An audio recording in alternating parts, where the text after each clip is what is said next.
Urban Cowboy turns 40 today. And to all my country music loving friends that like the music to this great movie, here's a review of Urban Cowboy right now. Big D's Entertainment Rankings and Reviews. So, howdy partners, and to my fellow YouTubers, welcome to Big D's Entertainment Rankings and Reviews. My name is Doyle, better known to y'all as the Big D, and this time around I bring to you a review of the 1980 romantic western themed flick, Urban Cowboy, released by Paramount and directed by James Bridges. Now, of course, the plot of this film concerns the love-hate relationship between these two people, played by John Travolta and Debra Winger, who are Beaver Davis and Sissy. Those are the two main characters. Anyway, much of the action in this film centers around activities around Gilley's Club in Pasadena, Texas. It's also captured the late 70s and early 80s popularity of country music, which of course the soundtrack was pretty big, actually. So, if you're ready, let us put on our cowboy hats and get ready for a fun-filled review. Let's get into our story. Now, our main character, Bud Davis, that's John Travolta, he moves to Houston for a job in the city's oil refinery industry. He hopes to save enough money to move back to his hometown of Spur, Texas, and buy some land. He stays with his Uncle Bob and his family, with whom he's close. And so Uncle Bob takes Bud to the local honky-tonk, Gilley's, a bar in the suburb of Pasadena, co-owned by country singer Mickey Gilley and his record producer Sherwood Cryer. Now, of course, the soundtrack to this, of course, features a contribution from Mickey Gilley, and that's, of course, a cover of the tune Stand By Me. And there's also lots of other songs, but excuse me. I'll talk about those later. Anyway, Bud quickly embraces the local nightlife, and he also gets a job at the oil refinery where Uncle Bob works, and quickly befriends his co-workers. At the club, Bud meets Sissy, that's Debra Winger's character, who asks if he is a real cowboy, and they fall in love, and Bud soon asks her to marry him. Their wedding reception is held at Gilley's, and they move into a brand new mobile home. Although they are in love and passionate, they have many quarrels. Sissy is a feisty, independent woman, while Bud believes in traditional gender roles. However, their lives settle into a routine of work by day and Gilley's at night, where Bud likes to ride the mechanical bull. When Sissy also wants to ride, he forbids her from doing so. Yeah, what a shame. Wes Hightower, let me see here, played by Scott Glenn, is released on parole from Huntsville Penitentiary and lands a job at Gilley's running the mechanical bull with his old friend and Gilley's employee Steve Strange. He openly flirts with Sissy, who is flattered and attracted to him, but a drunken Bud is enraged at the insult and ends up in a fist fight with him. Sissy, against Bud's wishes, spends time at Gilley's during the day with Wes, Steve, and her friend Jessie, who's learning how to ride a mechanical bull. Meanwhile, at the refinery, Bud has a serious accident and is sent home for the day. And that night at Gilley's, Jessie and Wes convince Sissy to ride the bull. She does it to impress Bud, but he becomes awful tore up and everything, and resentful that she defied and lied to him, and he challenges her.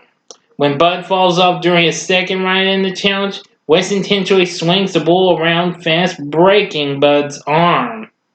At home, Bud asks Sissy if she is having an affair with him, Wes that is, which she denies, but Bud forbids her from riding the bull anymore, and Sissy accuses Bud of being jealous because she rides the bull better than he can, and Bud slaps her and throws her out of the trailer.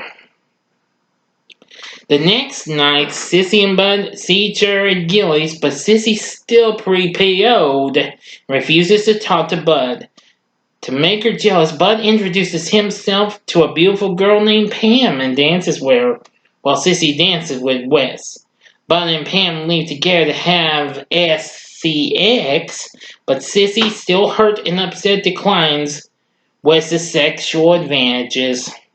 And the next morning, Sissy moves out of Bud's trailer and into the rundown trailer behind Gilly's where Wes lives.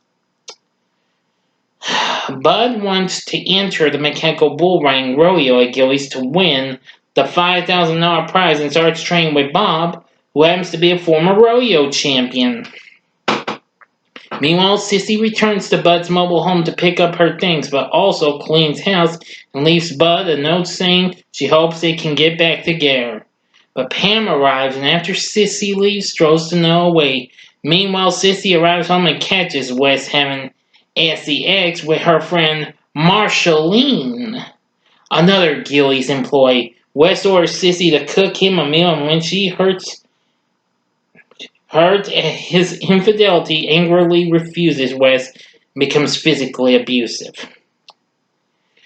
Wow, yeah, this is really getting pretty darn,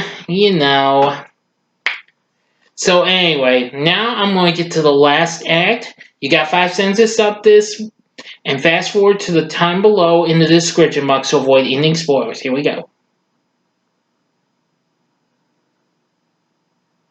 Okay, you've been warned. One night during a late shift at the refinery, Bob, citing his own past behavior that nearly cost him his wife Corinne and their children, advises Bud to swallow his pride and make up with Sissy. Shortly thereafter, Bob is struck by lightning and dies. At the funeral, Sissy tells Bud that Wes was fired from Gilly's for hurting too many people with the mechanical bull and is unable to find another job. So Sissy and Wes plan on going to Mexico after he wins the $5,000 prize at the bull riding rodeo. On the night of the contest, however, it is Bud who wins. When Pam realizes that he still loves Sissy, Pam admits that she tore up the note Sissy left for him out of jealousy. Pam encourages him to reconcile with her. Bud leaves to find Sissy before she departs for Mexico with Wes. And Sissy refuses to go to Mexico, but relents after Wes hits her. He orders her to wait for him in her car behind Gilly's. Unknown to Sissy, Wes is inside Gilly's robbing the place for the prize money. Bud finds Sissy in the parking lot and tells her he still loves her and apologizes for hitting her. She reciprocates and they embrace. Seeing Sissy's bruised face, a furious Bud goes after Wes and a fight ensues at the bar entrance. The fight causes Wes to drop his gun and the stolen money falls from his jacket. Bud overpowers Wes by punching him several times and pins him down to the floor. Gilly staff, having discovered the robbery, apprehend Wes, implying that he will likely go back to prison for violating his parole. And Bud and Sissy reconcile, go home together, and that's the end.